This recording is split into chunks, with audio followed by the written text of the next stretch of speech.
Hi friends, இந்த வீடியோவில் வந்து நம்ம என்ன பார்க்க போகிறோம் அப்படின்னு கேட்டிங்கன்னா, இப்போ வந்து நம்மளோட எஸ்டிஆரோட அடுத்த திரைப்படத்தோட அதிகாரப்பூர்வ அறிவிப்பு வந்து இப்போ வந்து வெளியே வந்திருக்குங்க. இந்த ஒரு விஷயம் எஸ்டிஆர் ஃபேன்ஸ் மத்தியில் ரொம்ப ட்ரெண்டிங்காக போயிட்டுருக்கு. ஸோ அதை பற்றி அந்த வீடியோ நம்ம டீட்டெயிலாக பேச போகிறோம்.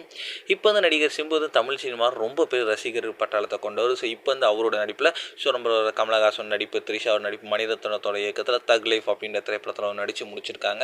ஸோ அந்த திரைப்படம் வந்து வருகிற ஜூன் 5 ரொம்ப பிரம்மாண்டம் ரிலீஸ் ஆக இருக்கிறது.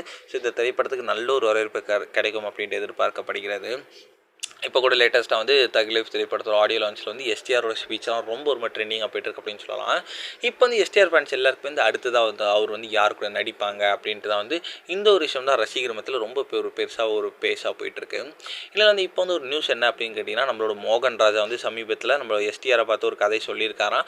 அந்த ஒரு கதை எஸ்டிஆருக்கு ரொம்பவே பிடிச்சிருக்கு அப்படின்றதால கண்டிப்பாக பண்ணலாம் அப்படின்ட்டு சொல்லியிருக்காங்களாம். இப்போதைக்கு வந்து அவங்க வந்து தயாரிப்பாளரை தேடுற வேலைகள் தான் இருக்காங்களா. ஸோ தயாரிப்பாளர் ஓகே ஆகிடுச்சுன்னா அஃபீஷியல் அனௌன்ஸ்மெண்ட் விடுறதுல எந்த ஒரு சந்தேகமே இருக்காது.